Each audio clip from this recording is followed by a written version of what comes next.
नमस्कार साथियों, नेहा शांति पाठशाला फनवाला तथा लीप फॉरवर्ड टीम की तरफ से मैं काजल मिश्रा आज के इस लाइव सेशन में आप सभी का स्वागत करती हूँ। आज आप सभी शिक्षकों के साथ इंग्लिश ओलंपियाड तथा वर्ल्ड पावर चैंपियनशिप के उद्देश्य हेतु आयोजित किया गया यह हमारा पहला लाइव सत्र है। आप सभी शिक्षकों के मन में ऐसे प्रश्न उठ रहे होंगे कि आज का हमारा यह सत्र क्यों आयोजित किया गया है। तो आज का यह सत्र English olympiad world power championship की पुनरावृत्ति के उद्देश्य से आयोजित किया गया है। हमारे आज के इस सेशन में कक्षा दूसरी से आठवीं तक के सभी ईएलपी के शिक्षक साथ ही उनके छात्र इस सत्र में सहभागी हो सकते हैं। ऐसे ही आप सभी लोगों के साथ कुल 6 सेशन का आयोजित किया जाएगा, उन्हें आयोजित किया जाएगा जो 11 से 14 नवंबर तक आप सभी के साथ चलाया जाएगा। उसके बाद अगले सोमवार अर्थात 18 और 19 नवंबर को चलाया जाएगा। इस प्रकार से इस सप्ताह में 4 सेशन और पिछले सप्ताह में 2 सेशन, कुल मिलाकर 6 सेशन का आयोजन आप सभी शिक्षकों के साथ किया जाएगा ताकि आप सभी के साथ साझा किए गए ओलंपियाड प्रश्न बैंक जो मध्य प्रदेश सरकार द्वारा आप सभी के साथ साझा किया जाता है, उन पुस्तकों के प्राथमिक और माध्यमिक स्तर के कक्षाएं अर्थात कक्षा 2, 3, 4, 5 और 6, 7, 8 के सभी प्रश्न को हम सॉल्व कर सके और आपके ही कक्षा के विद्यार्थियों की आने वाले क्लस्टर लेवल की प्रिपरेशन और भी अच्छे तरीके से हो सके। लीप फॉरवर्ड यह हमेशा आपकी सहायता के लिए तत्पर रहता है ताकि आपकी कक्षा के विद्यार्थी इंग्लिश ओलंपियाड के साथ साथ वर्ल्ड पावर चैंपियनशिप में भी विजेता बनकर आप सभी शिक्षकों का नाम रोशन करें और आप सभी को एक गौरव प्रदान कर सके। आप सभी शिक्षकों के पास ओलंपियाड का यह क्वेश्चन पीडीएफ होगा ही। अब उस क्वेश्चन पीडीएफ में से हम कक्षा दूसरी, तीसरी और कक्षा चौथी, पांचवी के पेज नंबर 215 से 218 क्रमशः 235 से 237 को हल करेंगे। हमारे कक्षा छठवीं से आठवीं के विद्यार्थियों के साथ आज के इस सत्र में हम व्याकरण अर्थात ग्रामर के साथ शुरुआत करेंगे, जहां उन छात्रों की ग्रामर की नींव मजबूत की जाएगी। इस सत्र में कवर किए जाने वाला आपका महत्वपूर्ण उद्देश्य है कि आपके ओलंपियाड के क्वेश्चन पेपर में जो सेक्शन वाइज क्वेश्चंस आते हैं, उन क्वेश्चंस को हम एक एक सत्र के साथ ही हल कर सकें। जैसे कक्षा दूसरी से पांचवी के लिए जो क्वेश्चन पेपर आता है, उस क्वेश्चन पेपर में उनका पहला क्वेश्चन जो होता है वह होता है choose the correct pronunciation of the word अर्थात दिए गए अंग्रेजी शब्दों का सही हिंदी अर्थ चुने। अब उसे चूज करने के लिए हमारे विद्यार्थियों को एक अंग्रेजी शब्द प्रदान किया जाता है और उसी प्रश्न के लिए 4 विकल्प दिए जाते हैं। उन 4 विकल्पों में से एक विकल्प सही होता है और अन्य 3 विकल्प जो होते हैं वो गलत या असंगत होते हैं। उसी प्रकार से कक्षा छठवीं से आठवीं के विद्यार्थियों के लिए भी अलग अलग टाइप्स के सेक्शन होते हैं और आज हम उनके व्याकरण की नींव रखेंगे, इसीलिए हम उनके साथ प्रोनाउंस और जॉइनिंग वर्ड से शुरुआत करेंगे। जॉइनिंग वर्ड्स को हम अंग्रेजी में आमतौर पे कंजंक्शन भी कहते हैं। तो आप सभी शिक्षकों का ज्यादा समय व्यर्थ ना करते हुए मैं आज के इस महत्वपूर्ण सत्र की ओर अग्रसर होना चाहूंगी, किंतु आगे बढ़ने से पहले मैं आप सभी शिक्षकों से एक निवेदन करना चाहूंगी कि आप सभी शिक्षक अपने अपने कक्षा के विद्यार्थियों के साथ इस सत्र में जुड़े और आपके अन्य शिक्षक जो अब तक इस सत्र में शामिल नहीं हो सके हैं, उन्हें आप लिंक भेज के इस सत्र से जल्द जोड़ दें। और निवेदन होगा कि आपके ओलंपियाड का क्वेश्चन पीडीएफ जो है उसे भी आप अपने साथ लेकर बैठे, साथ ही एक नोटबुक और पेन या पेंसिल लेकर बैठे ताकि सत्र के दौरान बताए जाने वाले शब्दों की प्रैक्टिस आप हमारे साथ ही इस सत्र में कर सकें।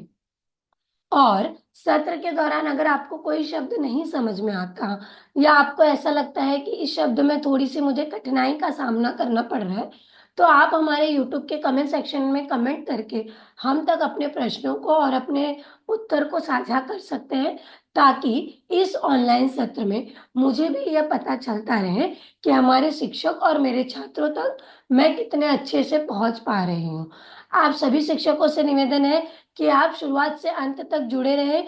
हम शुरुआत कर रहे हैं कक्षा दूसरी से पांचवी के विद्यार्थियों के साथ, लेकिन जैसे ही हम इस सत्र में आगे बढ़ेंगे, हम हमारे छठवीं और आठवीं के बच्चों की ओर भी बढ़ते जाएंगे। तो यह है आपके ओलंपियाड क्वेश्चन पेपर का एक स्नैपशॉट, जहां आप देख सकते हैं कि choose the correct pronunciation of the given words के कुछ क्वेश्चंस दिए गए हैं, और वैसे ही सेम जो क्वेश्चन है वो कक्षा चौथी और पांचवी के लिए भी दिया गया है। तो हम इन्हीं शब्दों के साथ शुरुआत करेंगे, और लेकिन आगे बढ़ने से पहले आपके स्क्रीन पर कुछ शब्द दिखाई दे रहे होंगे। यह शब्द ऐसे शब्द हैं जिन्हें मैं चाहूंगी कि एज ए टीचर या एज ए शिक्षक आप अपने विद्यार्थियों से कहें कि वह पढ़े, या आप ऐसा सोचें कि क्या आपकी कक्षा का विद्यार्थी इन शब्दों को पढ़ सकता है। अगर आपके मन में यह है कि हाँ, आपके कक्षा का विद्यार्थी यह पढ़ सकता है, तो आप मुझे अपना आंसर बता सकते हैं। और बहुत ही अच्छी बात है कि एज ए शिक्षक आपने अपने बच्चों को इस प्रकार से तैयार किया है कि वह ये ऐसे शब्दों को पढ़ पा रहे हैं। और अगर आपका उत्तर है कि नहीं, नहीं पढ़ सकते हैं, तो मैं आप लोगों को उम्मीद देना चाहूंगी कि इन 6 सत्रों के बाद आपके कक्षा का विद्यार्थी हमारी तकनीकों की सहायता से इन शब्दों को बहुत ही आसानी से पढ़ सकता है। साथ ही साथ इसी प्रकार के और भी अन्य शब्दों को वह आसान तरीके से पढ़ पाए। और अगर आपके मन में ऐसा शंका है कि शायद मेरा ये विद्यार्थी कर सकता है, बट मुझे उसे थोड़ा और पुश करने की जरूरत है, तो ऐसे ही शिक्षकों के लिए हमारा ये सत्र है।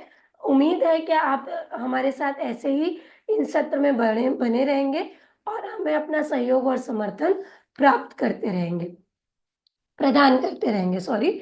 अब हम बढ़ते हैं हमारे आज के इस पहले वर्ड की ओर। हमारा पहला शब्द स्क्रीन पर है आप सभी के साथ, BAKE। BAKE।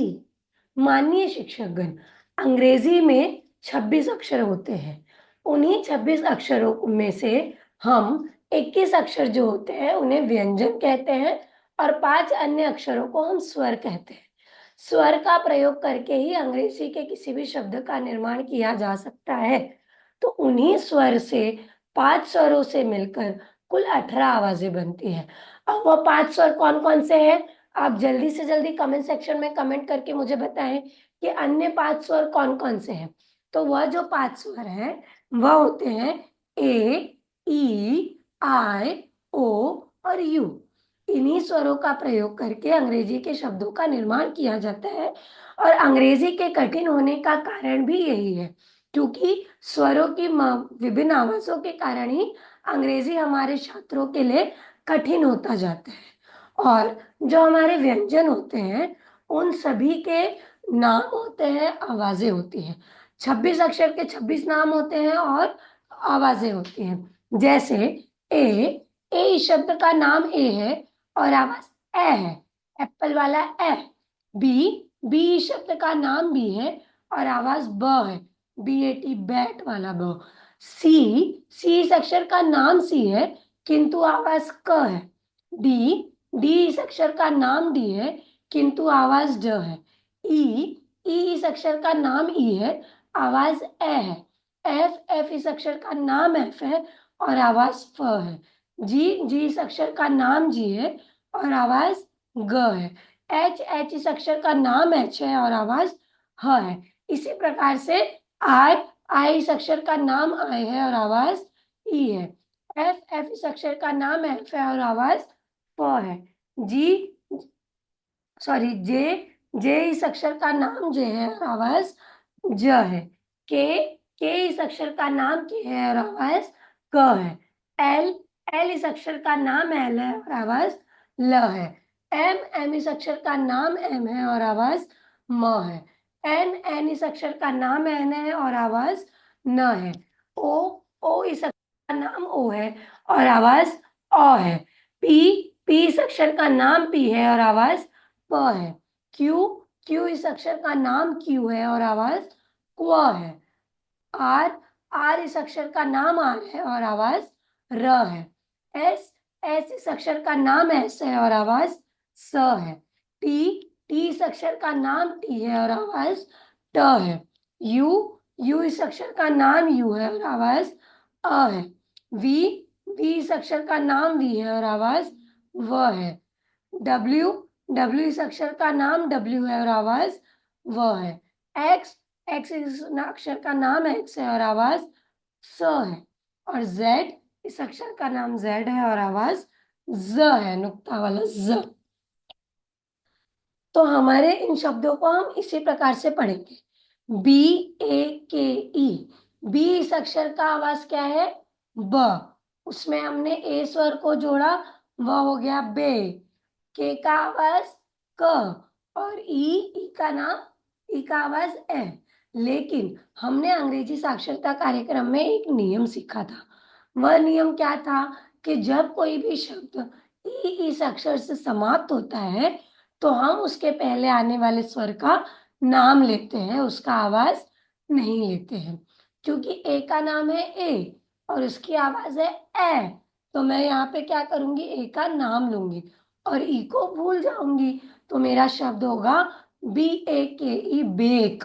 बेक, ई को मैंने भूला दिया और ए का मैंने नाम लिया। उसी प्रकार से सी ए जी ई, सी का आवाज क, ए का आवाज ए, जी का आवाज ग और ई का आवाज ए। लेकिन क्योंकि यह शब्द ई से समाप्त हो रहा है, इसके लिए हम उसके पहले आने वाले स्वर का नाम लेंगे और वह हो जाएगा केज। केज। बढ़ेंगे अगले शब्द की ओर, जो कि है एल ई ए पी। इस शब्द को अगर आप ध्यान से देखें तो आपको समझेगा कि इस शब्द में दो स्वर एक साथ आए हुए हैं। और जब कभी भी किसी शब्द में दो स्वर एक साथ आते हैं तो हम एक अक्षर का नाम, एक स्वर का नाम लेते हैं और दूसरे स्वर को भूल जाते हैं। और इसीलिए एल ई ए पी में हम ई का नाम लेंगे और ए को भूल जाएंगे। क्यों?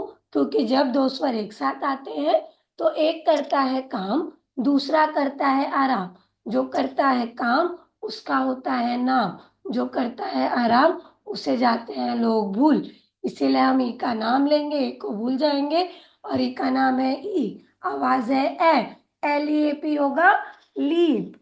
लीप। उसी प्रकार से D double E D, D double E D में ई जो शब्द है, ई जो अक्षर है वह दो बार आया हुआ है। और जब किसी शब्द में एक समान अक्षर दो बार आता है तब हमें उसका नाम दो बार ना लेकर एक ही बार लेना होता है।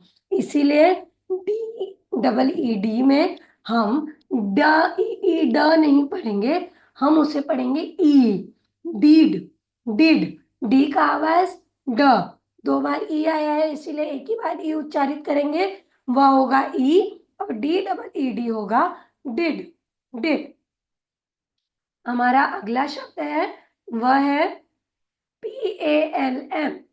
P A L M, P की आवाज प, ए की आवाज अ, एल की आवाज ल और एम का आवाज म।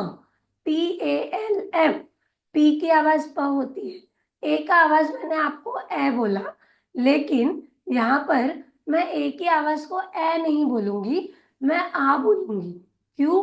क्योंकि मैंने आप लोगों को पहले ही बताया कि हमारे 5 स्वरों की 18 आवाजें होती हैं। ए इस स्वर की स्वतः 5 आवाजें हैं, ए अ आ और एनक वाला लेडी वाला ए। ठीक है, फिर से मैं बताना चाहूंगी, ए, ए, अ और आ और अलोंग वाला अ। ठीक है, तो पी ए एन एम हो जाएगा पाम। पाम। यहाँ पर एल ये जो वर्ड है वह साइलेंट वर्ड है, इसीलिए हम एल को भूल जाएंगे और पाल्म नहीं बोलेंगे, पाम बोलेंगे। उसके बाद हमारा अगला शब्द है F I N D. F की आवाज फ, आई की आवाज क्या होती है? ई। लेकिन यहाँ पर आई का दूसरा आवाज है और आई का दूसरा आवाज क्या है? आई। इसीलिए FIND होगा फाइंड, फाइंड, फाइंड यानी खोजना। SLATE।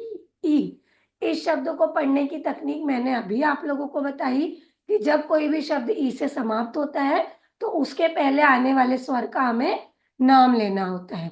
इसीलिए एस का उच्चारण स, एल का उच्चारण ल, ए का उच्चारण ए होगा कि उसका हम नाम लेंगे, टी का उच्चारण ट और ई को भूल जाएंगे। SLAT हो जाएगा स्लेट, स्लेट, स्लेट यानी श्यामपट, जहां पे हम बच्चे जो है लिखते हैं। STAMP, यह है हमारा अगला शब्द। एस का उच्चारण होता है स, टी का उच्चारण होता है ट, ए का उच्चारण होता है ए, एम का उच्चारण म, पी का उच्चारण प। STAMP होगा स्टैम्प, स्टैम्प, स्टैम्प यानी मोहर।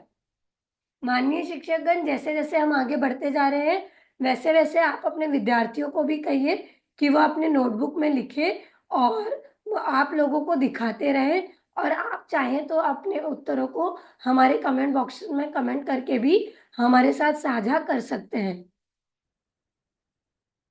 हमारा अगला शब्द है CROAK।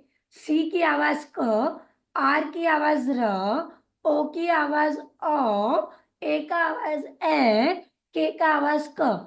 लेकिन अभी मैंने आप लोगों को क्या बताया कि जब कभी भी कोई शब्द में दो स्वर एक साथ आते हैं तो हम एक स्वर को भूल जाते हैं और उसके पहले आने वाले स्वर का नाम लेते हैं। एक करता है काम, दूसरा करता है आराम।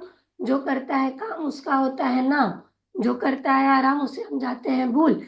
इसीलिए ओ का हम नाम लेंगे, एक को हम भूल जाएंगे। और CR का उच्चारण होता है क्र, क्योंकि वह है कॉन्जॉइंट, कॉन्जॉइंट यानी संयुक्त अक्षर। संयुक्त अक्षर हम उन शब्दों को कहते हैं जहां पर दो अलग अलग अक्षर साथ मिलकर एक जोड़ा अक्षर बनाते हैं।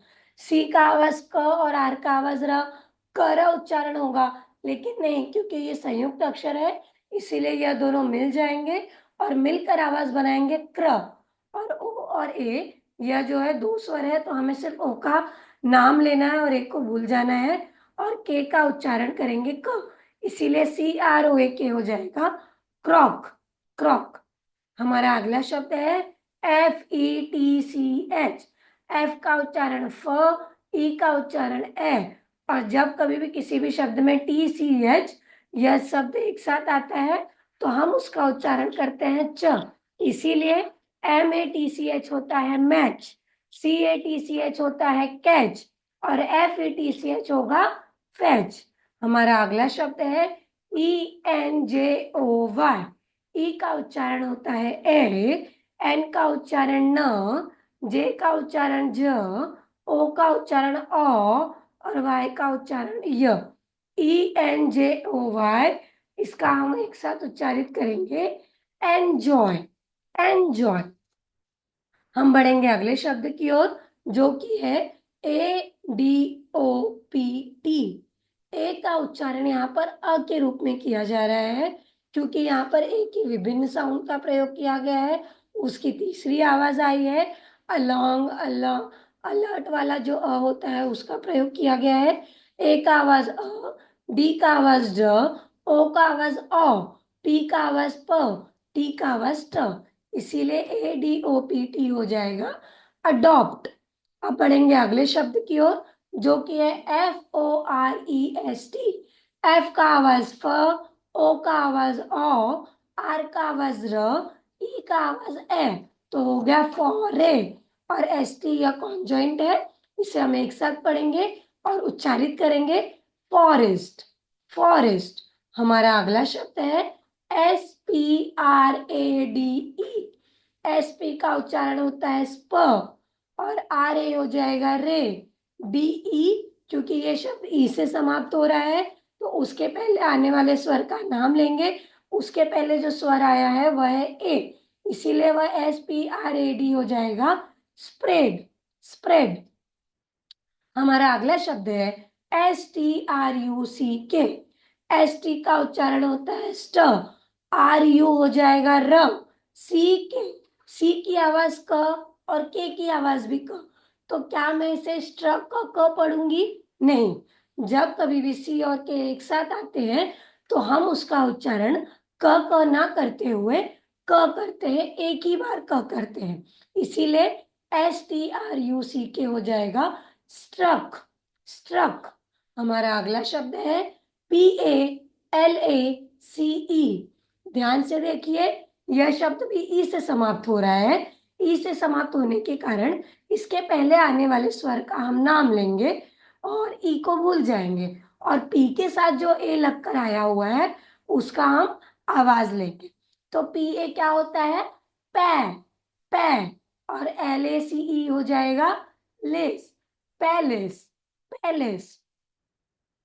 हमारा अगला शब्द है LISTEN। एल का उच्चारण ल, आई का उच्चारण ई, ST का उच्चारण होगा स्ट, EN हुआ तो लिसन। यहाँ पर अगर आप देखें तो टी जो है वह साइलेंट है, इसे हम पढ़ेंगे लिसन। लिसन। NIBBLE हमारा अगला शब्द है। एन का उच्चारण न, आई का उच्चारण ई, बी। बी यहाँ पर 2 बार आया हुआ है। मैंने अभी आप लोगों को क्या बताया कि जब कभी भी किसी भी शब्द में एक ही अक्षर 2 बार आए तो हमें उसका उच्चारण जो है 2 बार नहीं करना है, एक ही बार करना है। इसीलिए वह हो जाएगा निब। और एल ई। एल ई को आप ल के रूप में पढ़ सकते हैं। जब कभी भी एल ई यह शब्द किसी शब्द के अंत में आता है तो हम उसका उच्चारण ल के रूप में करते हैं। इसीलिए NIBBLE होगा निबल। निबल। हमारा अगला शब्द है BATTLE। इसका उच्चारण होगा बैटल। बैटल। BAT होगा बैट, और LE क्योंकि एक साथ आया है तो वो हो जाएगा ल। बैटल। हमारा अगला शब्द है TRAFFIC। TR का उच्चारण ट्र, ए का उच्चारण ए, डबल एफ का उच्चारण फ, और IC का उच्चारण आई, आई का उच्चारण ई, सी का उच्चारण क। TRA try. ट्रै। एफ यह 2 बार आया है लेकिन उच्चारित करते समय एक ही बार करेंगे, और वो करेंगे फ। फ। ट्रैफिक। ट्रैफिक। हमारा अगला शब्द है PICTURE। PICTURE। पी आई का उच्चारण होगा पी, प का उच्चारण प, पी का उच्चारण प, आई का उच्चारण ई, सी का उच्चारण क, TURE। यह हमारा टेल वर्ड है। टेल वर्ड यानी कि पूषण। जब कभी भी किसी भी शब्द में TURE या एक साथ आता है तो हम उसका उच्चारण करते हैं चर के रूप में। कैसे करते हैं? चर। PIC हुआ पिक, TURE हुआ चर, तो इसका उच्चारण करेंगे पिक्चर। पिक्चर। वही पिक्चर जो हम सिनेमा घर में जाते हैं पिक्चर देखने के लिए, या हम अपने फोन से किसी के फोटो लेते हैं तो उसे भी हम पिक्चर कहते हैं। हमारा अगला शब्द है LUGGAGE। माननीय शिक्षकगण, इस शब्द को थोड़ा सा ध्यान से देखिए। यह शब्द डिफिकल्ट है। क्यों डिफिकल्ट है वो मैं आप लोगों को बताती हूँ। एल का उच्चारण ल, यू का उच्चारण अ, और जी यह 2 बार आया है, इसीलिए हम इसे पढ़ेंगे ग। और ए का उच्चारण ए। जी। जी को आप कैसे उच्चारित करेंगे? इसे क्या मैं लगेज कहूंगी? नहीं, मैं इसको उच्चारित करूंगी लगेज। क्यों? जब कभी भी जी इस अक्षर के बाद पी या आई या वाई आता है तो हम उसका उच्चारण ग ना करते हुए ज करते हैं। इसीलिए GEMS होता है जेम्स। गेम्स नहीं होता है, क्या होता है? जेम्स। PAGE पेज होता है, पेग नहीं होता है। उसी प्रकार से LUGGAGE लगेज होगा, लगेज नहीं होगा। उसी प्रकार से जब सी इस अक्षर के बाद ई या आई या वाई होता है तब भी हम उसका उच्चारण क के रूप में ना करके स के रूप में करते हैं। इसीलिए PENCIL पेंसिल होता है, पेंकिल नहीं होता है। CYCLE साइकिल होता है, काइकल नहीं होता है, इसीलिए LUGGAGE लगेज होगा, लगेज नहीं होगा। STRANG यह है हमारा अगला शब्द। STR का उच्चारण किया जाएगा स्ट्र के रूप में, स्ट्र, स्ट्र। और ए होगा, ये शब्द किससे समाप्त हो रहा है? ई से। ई से समाप्त होने वाले शब्दों का नियम क्या है कि हम उसके पहले आने वाले स्वर का नाम लेते हैं। तो हम यहाँ पे ए का नाम लेंगे और ई को भूल जाएंगे, इसीलिए वह हो जाएगा लगेज, सॉरी स्ट्रेंज, स्ट्रेंज। हमारा अगला शब्द है SCREECH। SCR का उच्चारण होगा स्क्र, स्क्र। और ई यह 2 बार आया है, हम एक ही बार उच्चारण करेंगे, वह होगा स्क्री, स्क्री। और CH, सी का आवाज क, एच का आवाज ह। क्या CH को कह पढ़ते हैं? नहीं, CH को हम उच्चारित करते हैं च के रूप में। CH होता है च, इसीलिए CHURCH होता है चर्च। इसी प्रकार से CH का उच्चारण जो होगा वो च के रूप में, इसीलिए SCREECH होगा स्क्रीच, स्क्रीच। हमारा अगला शब्द है SHUFFLE। SH उच्चारण होगा श, यू का आवाज अ, डबल एफ। 2 बार एफ आया है, लेकिन उच्चारण करते समय एक ही बार फ के रूप में करेंगे और वह हो जाएगा फ, फ। और मैंने आप लोगों को पहले ही बताया कि जब कभी भी LE या एक साथ आता है तो हम उसका उच्चारण करते हैं ल के रूप में, इसीलिए SHUFFLE होगा शफल, शफल। हमारा अगला शब्द जो है वह हमारे चौथी और पांचवी के बच्चों को ध्यान केंद्रित करने की आवश्यकता है यहाँ पर, क्योंकि CON, कौन, कौन। CERN, सन, सन। क्यों? क्योंकि यहाँ पे ई की दूसरी आवाज का प्रयोग किया गया है, ई की पहली आवाज का प्रयोग नहीं किया गया, इसीलिए CONCERN होगा कॉन्सन, कंसन, कंसन। VICTORY,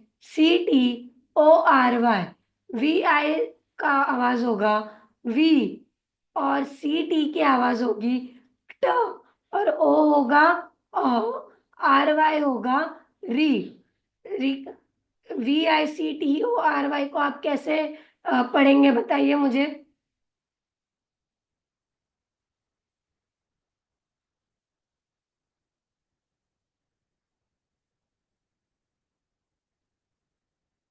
हम पढ़ेंगे उसे विक्टरी के रूप में। कैसे पढ़ेंगे? विक्टरी, विक्टरी, विक्टरी, विक्टरी यानी जीतना। हमारा अगला शब्द है FINGERS। एफ का उच्चारण फ, आई का उच्चारण ई, एन का उच्चारण न, GE यहाँ पर आप देखेंगे तो क्या आया हुआ है? ग। और ई की विभिन्न आवाज का प्रयोग किया गया है, इसीलिए फिंगर्स, फिंगर्स। हमारा अगला शब्द है VISITED। वी का उच्चारण व, आई का उच्चारण ई, एस का उच्चारण स। लेकिन क्या आपको पता है एस की एक और आवाज है जो होती है ज, ज। और इसीलिए हम उसे कहेंगे विजिट, विजिट। और ईडी यह एक टेलवर्ड है जिसका उच्चारण किया जाता है एड के रूप में, इसीलिए TED हो जाएगा टेड। और विजिटेड, विजिटेड, PROTECT। यह है हमारा अगला शब्द।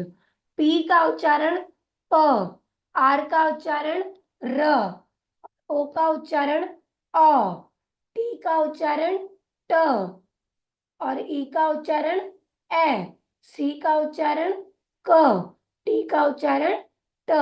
इसीलिए PR का हो गया प्र, ओ की आवाज लेंगे ओ, सॉरी ओ का नाम लेंगे, आवाज नहीं, उसकी दूसरी आवाज का प्रयोग करेंगे। ओ की दूसरी आवाज होती है ओ, तो PRO होगा प्रो। TECT protect, protect. अगर आपका विद्यार्थी इसे प्रोटेक्ट भी पढ़ता है तो भी कोई गलत बात नहीं है। आपको उसे सराहना करने की जरूरत है, क्योंकि कक्षा दूसरी और तीसरी का विद्यार्थी अगर इसे प्रोटेक्ट भी पढ़ पा रहा है तो भी ये बहुत बड़ी बात है। हमारा अगला शब्द है TREMBLE। टी आर का उच्चारण ट्र, ई का उच्चारण एम को जोड़ने पर हो जाएगा ट्रैम, ट्रैम। और BLE होगा बल, ट्रैम्बल, ट्रैम्बल। हमारा अगला शब्द है THURSDAY। TH का उच्चारण थ, यू का उच्चारण RS हुआ थर्स, थर्स। DAY day. इसका एक साथ उच्चारण करेंगे थर्सडे, थर्सडे। हमारा अगला शब्द है MULTIPLY। एम का उच्चारण म, यू का आवाज अ, एल का आवाज ल, टी का आवाज ट, आई का आवाज ई होता है। लेकिन हम यहाँ पर आई का प्रयोग करेंगे, क्योंकि यहाँ पर आई की दूसरी आवाज का प्रयोग किया गया है। पी का आवाज प, एल का आवाज ल, वाई का आवाज आई। और इसे एक साथ पढ़ेंगे मल्टीप्लाई, मल्टीप्लाई। हमारा अगला शब्द है BL। BL क्या है? एक कॉन्जॉइंट है जिसका उच्चारण हम करते हैं ब्ल के रूप में, ब्ल। और इस शब्द में ओ यह शब्द दो बार आया है, ओ यह अक्षर दो बार आया है। तो हम उच्चारण करते समय इसे कैसे पढ़ेंगे? ऊ, ना कि हम पढ़ेंगे ऊ। इसीलिए BLOOM होगा ब्लूम, ब्लूम। और ING यह एक टेल वर्ड है जो कभी भी किसी भी शब्द में आता है तो उसका उच्चारण एक ही होता है, और वह होता है इंग, इंग। एम के साथ इंग लगने पर वह हो गया मिंग, और इसका उच्चारण हो गया ब्लूमिंग, ब्लूमिंग। हमारा अगला शब्द है DILIGENT। DI का उच्चारण होगा डी, LI का उच्चारण होगा ली, GENT का उच्चारण होगा जेंट, डिलीजेंट, डिलीजेंट। अगला शब्द है SURPRISE। एस का उच्चारण स, यू की आवाज आर का आवाज र, पी का आवाज प, और आर जोड़ने पर वो हो गया सर प्र, सर प्र। लेकिन क्योंकि यह शब्द ई से समाप्त हो रहा है तो उसके पहले आने वाले स्वर का नाम लेंगे, और उसके पहले आया हुआ स्वर है आर, इसीलिए उसका उच्चारण करेंगे सरप्राइज, सरप्राइज। हमारा अगला शब्द है FESTIVAL। एफ का आवाज फ, ई की आवाज ए, ST का उच्चारण करेंगे स्ट, और आई जुड़ने पर वो हो जाएगा स्टी। वी की आवाज व, AL हुआ अल, फेस्टिवल, फेस्टिवल। हमारा अगला शब्द है PRINCESS। PR का उच्चारण होगा प्र, आई के साथ जोड़ने पर वह हो जाएगा प्रिन, CE। जैसे कि मैंने आप लोगों को पहले ही बताया कि जब कभी भी सी इस अक्षर के साथ ई या आई या वाई लगकर आता है तो उसका उच्चारण होता है स के रूप में, इसीलिए PRINC हो जाएगा प्रिंस। ई के साथ जुड़ते हुआ हुआ प्रिंसेस, प्रिंसेस। हमारा अगला शब्द है PLATFORM। PL का उच्चारण प्ल, ए का उच्चारण ए, टी का उच्चारण ट, एफ का उच्चारण फ, प्लेट, प्लेट। FO हुआ फॉ, फॉ, और RM हुआ फॉर्म, प्लेट फॉर्म, प्लेटफॉर्म।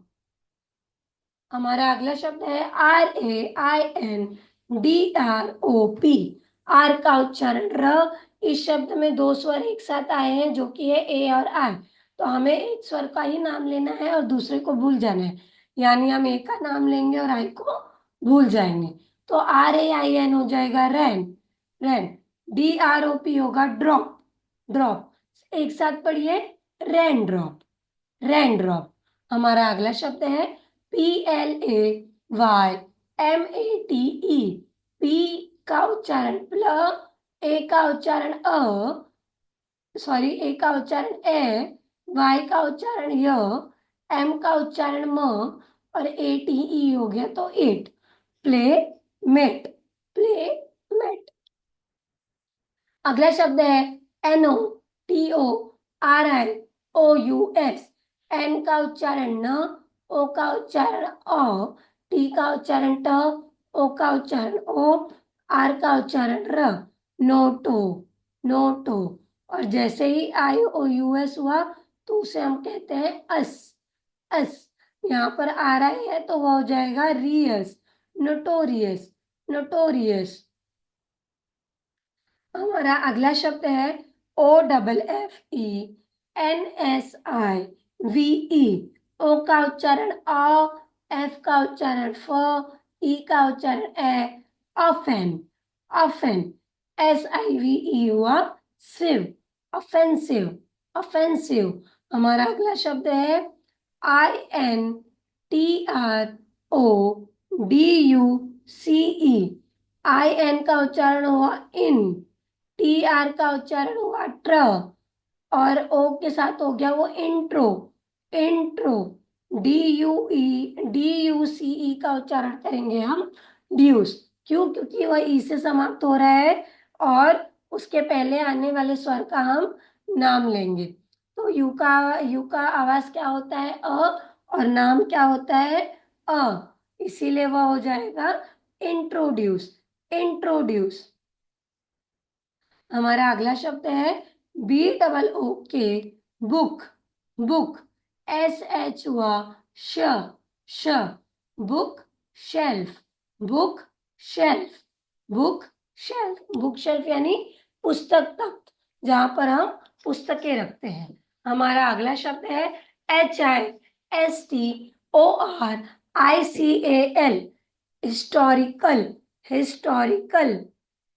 माननीय शिक्षकगण, अगर और भी ऐसे शब्द हैं जिन्हें आप अपने बच्चों के साथ सॉल्व करना चाहते हैं या उनके साथ पढ़ना चाहते हैं तो आप हमें कमेंट बॉक्स में कमेंट करके जरूर बताइए। और अगर ऐसे कोई शब्द है जो बच्चों को पढ़ते समय पे थोड़ी दिक्कत का सामना करना पड़ रहा है तो भी आप हमसे कमेंट सेक्शन के माध्यम से कमेंट करके पूछ सकते हैं। हमारा लास्ट और अंतिम शब्द है I N S T R U M E N T. M E N T का उच्चारण होता है मेंट, क्योंकि यह है एक टेल वर्ड। जब कभी भी एम ई एन टी ये चार अक्षर एक साथ आते हैं तो उसका उच्चारण किया जाता है मेंट के रूप में। और आई एन का उच्चारण होगा इन, एस टी का उच्चारण होगा स्ट, और आर यू का होगा रू। Instrument, instrument. इसी के साथ हमारे कक्षा दूसरी से लेकर पांचवी के विद्यार्थियों की प्रैक्टिस यहाँ पर समाप्त होती है। अब हम बढ़ेंगे आगे, लेकिन आगे बढ़ने से पहले मैं आप लोगों को बताना चाहती हूँ कि कुछ समय पहले लीप फॉरवर्ड ने एक स्टोरी बुक का निर्माण किया था और उस स्टोरी बुक को हमने बहुत सारे स्टेट्स में एज ए रिवॉर्ड टीचर्स को प्रोवाइड किया और उसके बाद हमें शिक्षकों के बहुत ही अच्छी प्रतिक्रिया प्राप्त हुई। हमें उनसे बहुत ही अच्छे अच्छे फीडबैक मिले। वह फीडबैक ऐसा था कि हमारी जो लाइब्रेरी बुक है, जो स्टोरी की बुक्स है, उनका प्रयोग करके हमारे कक्षा दूसरी तीसरी के बच्चे और चौथी पांचवी के बच्चे धीरे धीरे शब्दों से बढ़कर वाक्यों की ओर जा रहे हैं।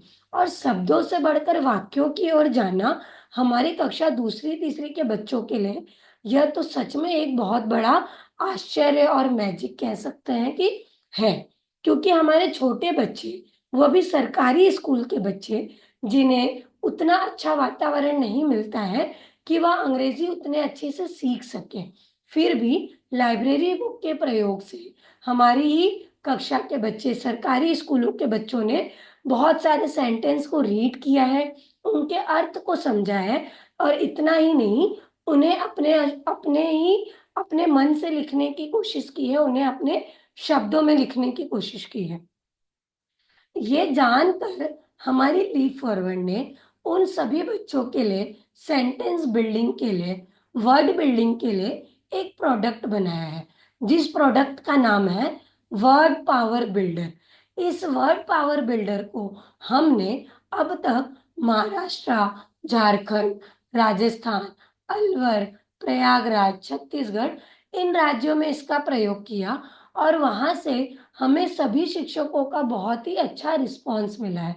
और उनका रिस्पांस ऐसा था कि इन टेक्स्ट बुक का प्रयोग करके, इन शब्द सेंटेंस का प्रयोग करके हमारे कक्षा के विद्यार्थी अपने अंग्रेजी अखबार के सेंटेंस को पढ़ पा रहे हैं। उनके टीवी पर जो इंग्लिश सेंटेंसेस आते हैं उन्हें वो पढ़ पा रहे हैं, जो अपने आप में एक बहुत बड़ी बात है। इसीलिए लीप फॉरवर्ड ने मध्य प्रदेश के सभी ऐसे शिक्षक जो ओलंपियाड में शामिल हो रहे हैं और जो हमारे साथ इस सत्र में शामिल हो रहे हैं, उन सभी शिक्षकों के लिए एक स्पेशल डिस्काउंट में इस बुक को लॉन्च किया है। और उस बुक का प्रयोग करके आप के अपने ही छात्रों में एक वर्ड पावर बिल्डिंग यूज कर सकते हैं, उनमें वर्ड पावर बिल्डर का निर्माण कर सकते हैं। बच्चों में शब्दों की क्षमता के साथ साथ वाक्यों की संरचना, वाक्यों को समझना, वाक्यों का निर्माण करना, मन में चल रहे वाक्यों को भी खुद से बनाना, ऐसे भी वो चीजें कर सकते हैं। और वह सिर्फ संभव होगा हमारे वर्ड पावर बिल्डर की वजह से, जो इस वक्त आप सभी के लिए सिर्फ और सिर्फ 500 रुपये में उपलब्ध करवाई जा रही है। इस 500 में आपको 2 बुक प्रोवाइड किए जाएंगे, जो होगा बुक 1 और बुक 2। तो अगर आप सभी शिक्षक इस बुक को खरीदना चाहते हैं या इस बुक को प्राप्त करना चाहते हैं, तो हमारे डिस्क्रिप्शन में दिए गए लिंक पे जाइए और फॉर्म में सिर्फ अपना नाम भरिए।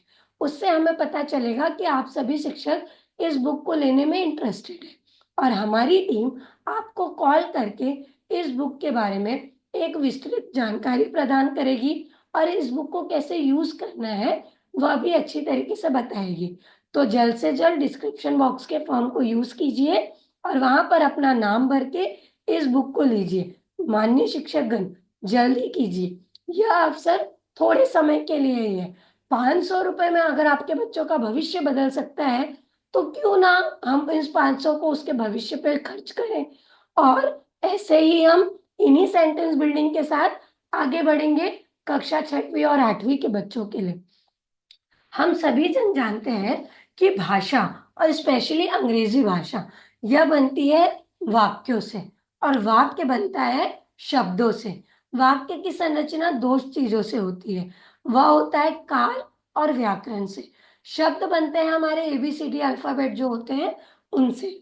वाक्य संरचना करने के लिए हमें काल का आना बहुत ज्यादा महत्वपूर्ण होता है, क्योंकि भूत, भविष्य और वर्तमान को अंग्रेजी में यूज करना और हिंदी में यूज करना दोनों ही अलग अलग चीजें होती हैं, लेकिन हमें उसे अच्छे से समझना पड़ता है और उस टेंस का प्रयोग करना होता है। दूसरा होता है व्याकरण, यानी कि ग्रामर। बिना ग्रामर के यूज किए कोई भी काल, कोई भी सेंटेंस का प्रयोग नहीं हो सकता। तो हम बढ़ेंगे ग्रामर की ओर और हम शुरुआत करेंगे ग्रामर से। ग्रामर में हम, हमारा जो आज का टॉपिक है वह है प्रोनाउन। प्रोनाउन यानी सर्वनाम। प्रोनाउन को हिंदी में हम सर्वनाम कहते हैं। सर्वनाम वो शब्द होते हैं जो जिसका इस्तेमाल किसी व्यक्ति, वस्तु या स्थान के नाम पर क्रिया स्थान के नाम पर किया जाता है, जैसे मैं, तुम, आप, या उस, इस, यह, हमारा इत्यादि। फिर से बताऊंगी, प्रोनाउंस को हिंदी में सर्वनाम कहते हैं। सर्वनाम ऐसे शब्द होते हैं जिनका इस्तेमाल किसी व्यक्ति, वस्तु या स्थान के रूप में किया जाता है, जैसे मैं, तुम और आप। अब हम देखेंगे कि यह सर्वनाम कैसे होते हैं। सर्वनाम यानी कि प्रोनाउंस 21 सर्वनाम होते हैं। कुल 21 सर्वनाम पाए जाते हैं, जिनको हम 3 भागों में विभाजित किए जाते हैं। Pronoun 1, pronoun 2, pronoun 3। प्रोनाउन 1 में 7 प्रोनाउन होते हैं, I, you, he, she, it, we और दे। आई का यूज होता है मैं के लिए, स्वयं के लिए। मैं आज आप लोगों के साथ जुड़ी हुई हूं, मैं यानी आई। यू, यू यानी तुम, यू आप हम लोगों के साथ कनेक्टेड हो या तुम सभी हमारे साथ जुड़े हुए हो, तो यहाँ पे हम यू का प्रयोग करेंगे। ही यानी वह, शी यानी लड़की के लिए यू के प्रयोग किए जाने वाला वह, और इट यानी किसी भी निर्जीव वस्तु के लिए प्रयोग किए जाने वाला। वी यानी हम, दे मतलब वे।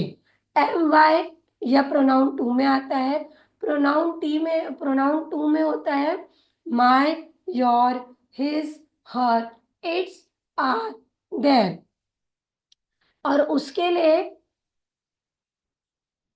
माई का प्रयोग होता है मेरा के लिए, योर का प्रयोग होता है तुम्हारा के लिए, हिस का प्रयोग होता है उसका के लिए, हर का प्रयोग होता है लड़की के लिए यानी कि उसका भी, उसे भी कहते हैं। इट्स यानी निर्जीव वस्तु के लिए, आर यानी हमारा, देयर यानी उनका, मी यानी मुझे, यू यानी तुम्हें, हिम यानी उसको, हर मतलब भी उसको। और इट का भी प्रयोग हम उसको के लिए करते हैं, और अस का प्रयोग करते हैं हम हमें के लिए, हमें। और देम का प्रयोग होता है उसको के लिए। और अगर आप ध्यान से देखें तो यह जो होता है वह ऐसे भी यूज होता है, यानी I, my, me, one two three, you, your, you, he, his, him, she, her, she, her, its, it, we our us, they, their, them. अब हम अभ्यास के माध्यम से सीखेंगे कि प्रोनाउंस का प्रयोग कैसे किया जाता है। स्क्रीन पर आप लोगों के सामने कुछ सेंटेंसेस दिए हैं, जैसे she is a thin lady, you are a poor man, he is a cute clown, I am a shy girl, it is a black calf, we are very similar, they are old. और उसके सामने उसके ही हिंदी का ये दिया गया है, हिंदी अर्थ दिया गया है, जिसे आपको इन सेंटेंसेस के साथ जोड़ना है। ठीक है। अब अगर आप देखेंगे, she is a thin lady, she यानी क्या, वह, यानी एक, थिन मतलब क्या होता है, पतला, यानी पतली, लेडी यानी महिला या औरत। तो अब हमें इन शब्दों, इन सेंटेंस में से, इन वाक्यों में से ढूंढना है कि इस शब्द का सही हिंदी अर्थ कौन सा है, इस सेंटेंस का सही हिंदी अर्थ क्या होगा। तो she is a thin lady का जो ऑप्शन है वह क्या है, वह एक पतली महिला है, जो कि है ऑप्शन नंबर 3। आप सभी शिक्षकगण कमेंट सेक्शन में कमेंट करके हमें साथ ही साथ उत्तर बताते रहिए कि उसका सही उत्तर क्या होगा।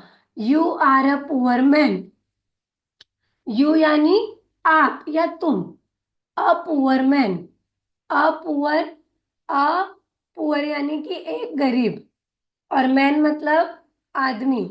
You are a poor man यानी आप एक गरीब आदमी हो। अब इसका सही क्रमांक कैसा है, इसे आप कहाँ से जोड़ियां मिलाएंगे बताइए। बिल्कुल सही, यह हमारा होगा छठवां सेंटेंस, आप एक गरीब आदमी हो। He is a cute clown, he यानी वह, क्यूट यानी एक प्यारा, क्लॉन यानी जोकर। He is a cute clown का उच्चारण होगा या ट्रांसलेशन होगा, वह एक प्यारा जोकर है। और उसका सही ऑप्शन कौन सा है, ऑप्शन नंबर ए, पहला वाला सेंटेंस, वह एक प्यारा जोकर है। I am shy girl, I am a shy girl, मैं एक, शाय यानी शर्मीली, गर्ल यानी लड़की, मैं एक शर्मीली लड़की हूं।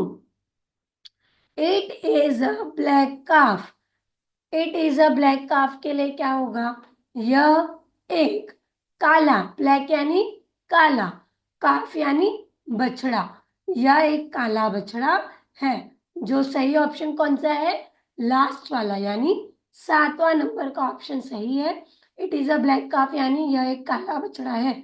We are very similar, we यानी हम, आर मतलब हम सभी, वेरी यानी बहुत, सिमिलर यानी समान या समरूप, तो हम बहुत समरूप है।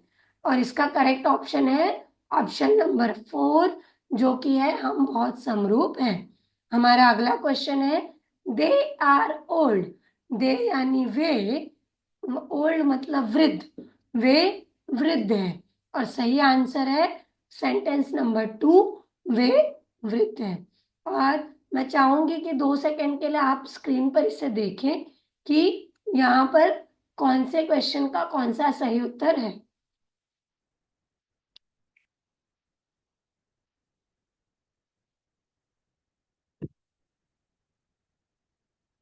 अब हम बढ़ेंगे हमारे अगले टॉपिक की ओर। मेरा अगला टॉपिक है my father is an army officer, यानी मेरे पिताजी एक आर्मी ऑफिसर हैं।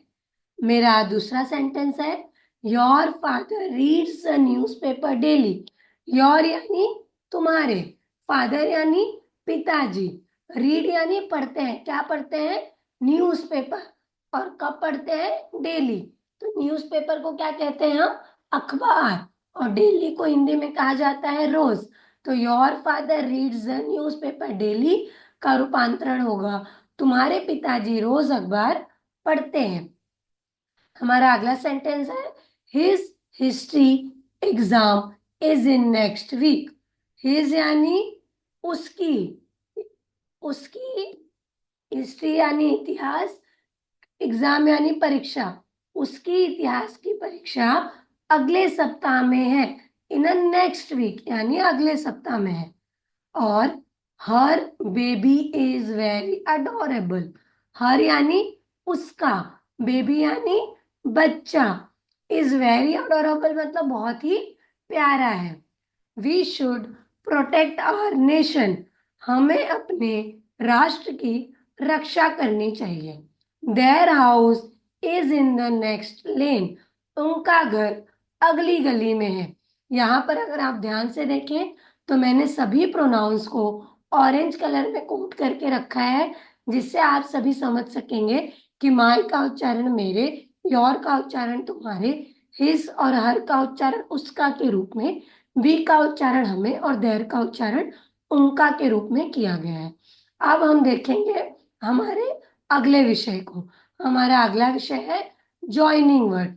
जब दो वाक्यों को या दो शब्दों को और दो अलग अलग भागों को जोड़ा जाता है और उन जोड़ने वाले शब्दों को हम जॉइनिंग वर्ड्स कहते हैं। दो वाक्यों को या दो शब्दों को और वाक्य के दो भागों को जोड़ने वाले शब्दों को अंग्रेजी में जॉइनिंग वर्ड्स कहा जाता है। जॉइनिंग वर्ड्स कौन से होते हैं? तो जॉइनिंग वर्ड होता है नेक्स्ट वीक यानी अगला, तो वह हो जाएगा फ्रॉम नेक्स्ट वीक यानी अगले सप्ताह से।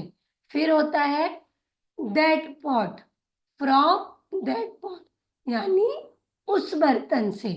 अगला है टी, टी के लिए होगा कप ऑफ टी।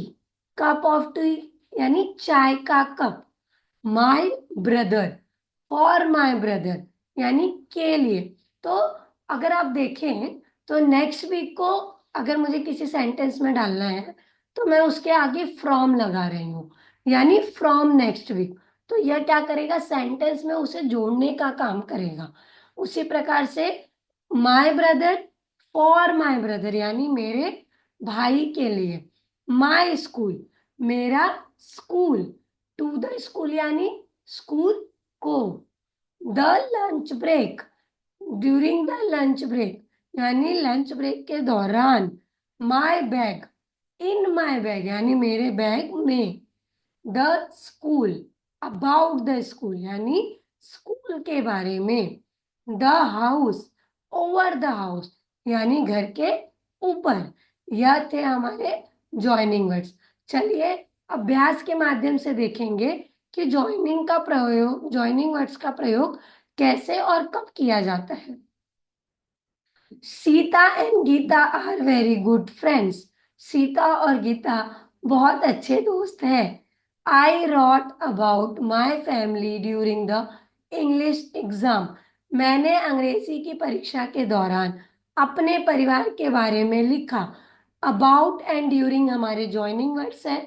अबाउट यानी दौरान, ड्यूरिंग यानी अबाउट यानी बारे में, ड्यूरिंग यानी दौरान। मैंने अंग्रेजी की परीक्षा के दौरान अपने परिवार के बारे में लिखा था। We went to the gym above our building to do exercises.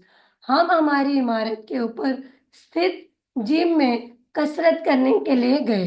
Above हमारा जॉइनिंग वर्ड है। I learn from my grandmother about our old traditions. मैंने हमारी पुरानी परंपराओं के बारे में अपनी दादी जी से सीखा। मैंने मैंने हमारी परंपराओं के बारे में सीखा किससे सीखा? दादी जी से सीखा। और वह उसके लिए हम क्या बोलेंगे? के बारे में। के बारे में मतलब अब के बारे में यानी अबाउट। और फ्रॉम मतलब से। I will go with her to the party. मैं उसके साथ पार्टी में जाऊंगा। यानी टू यानी मैं जाऊंगा। I decided to keep the bag under the table before my brother comes back home. मैंने अपने भाई के घर वापस आने से पहले अंडर अंडर यानी नीचे बैग को टेबल के नीचे रखने का फैसला किया। यहाँ पर ज्वाइनिंग वर्ड्स है अंडर और बिफोर। अंडर का मतलब होगा नीचे, बिफोर का मतलब होगा उसके पहले। और इसी के साथ हम हमारा आज का सेशन समाप्त करते हैं। समाप्त करने से पहले मैं आप लोगों को बता दूं कि कल के सत्र में हम क्या करने वाले हैं। कल के सत्र में हम कक्षा दूसरी से पांचवी के विद्यार्थियों के लिए स्पेलिंग के साथ आगे बढ़ेंगे और उनको बताएंगे कि शब्दों में स्पेलिंग किस प्रकार से सही तरीके से भरना है और कैसे करेक्ट स्पेलिंग का सिलेक्शन करना है। उसके बाद हम बढ़ेंगे करेक्ट वर्ब की ओर, जो कि है एक्शन वर्ब का चयन करना। आप सभी शिक्षकगण पिछले 60 मिनट से हमारे साथ जुड़े रहे, हमारे साथ इतना समय दिया, उस सभी के लिए आप सभी का बहुत बहुत धन्यवाद। आज का यह सेशन हम यहीं समाप्त करते हैं। हम फिर मिलेंगे कल के सेशन में इसी प्रकार से ओलंपियाड के छात्रों की तैयारी के साथ। बहुत बहुत धन्यवाद। अरे